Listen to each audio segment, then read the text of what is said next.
Now I'd like to ask you some questions about yourself. Let's talk about what you do.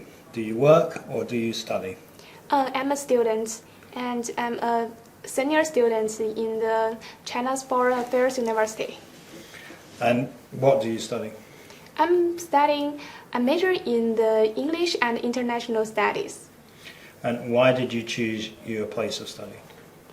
Because I think this university is English major is very good for the students to study there, and the graduates from this university, they can find a very good job and also can make a big contribution to this society. So I choose this place. Do you like your current place of study? Yeah, I like it very much. Why? Because I think what I can get from here is allowed, and the teachers there, they have very high level of their professional English speaking, and I can also get some other knowledges from here, such as the politics and international relations, and also sometimes economics, and I can get all of this knowledge from my lessons. So I think this place is very wonderful. Let's move on to talk about the internet. How often do you use the internet? I think it's every day. Why?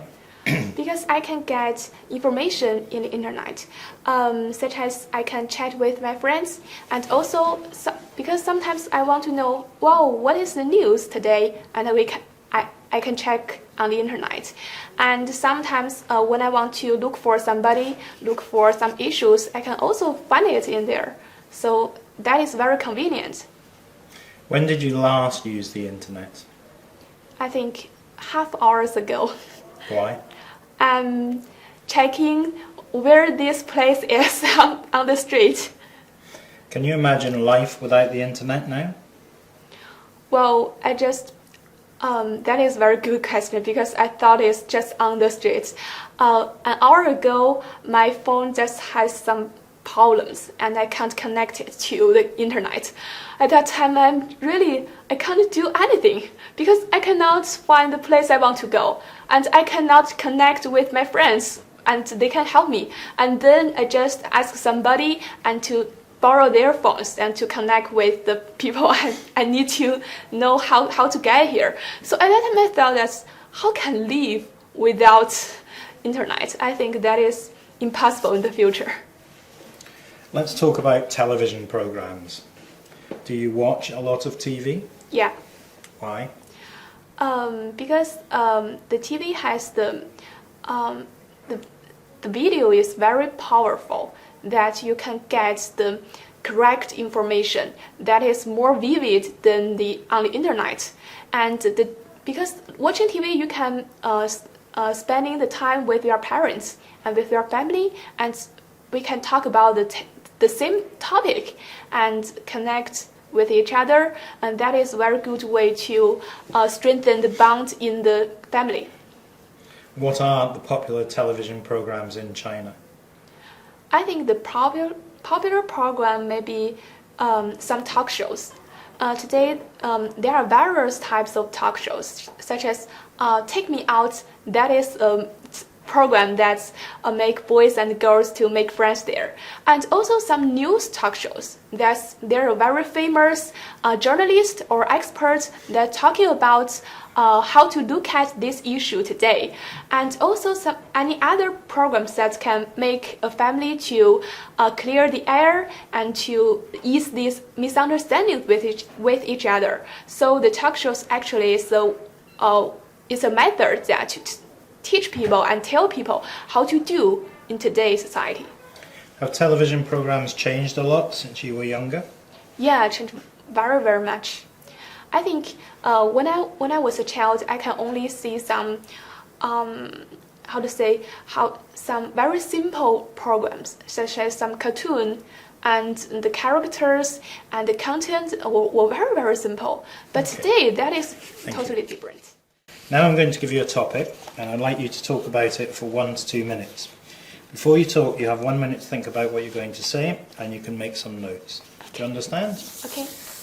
And I'd like you to describe a place you would like to visit. Remember, you have 1 minute to prepare, so I'll tell you when the minute is up. Okay.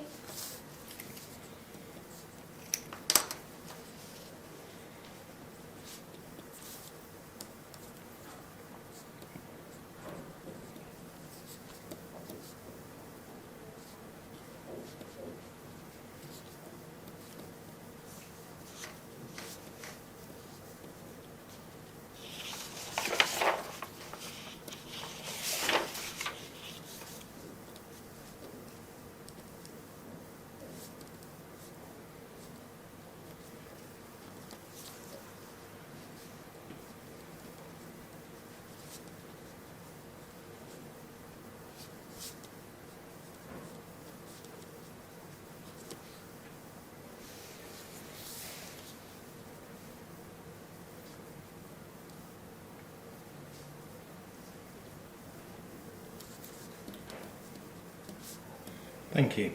Okay. Could you start speaking now, please? Okay. The place I like to visit is the Cambridge University. After my graduation, along with my friends, as a student who admire this prestigious university in a very long time, my mother used to visit there when I was a child. Her description of this great university actually gave me the first definition of what a seat of learning should like be. Then time flies. When I became a teenager, I got access to the poems of the very famous Chinese poet Xu Qimo. The beautiful verses of his masterpiece, Living on Cambridge, gave me a very deep impression and made the campus like a wonderland to me.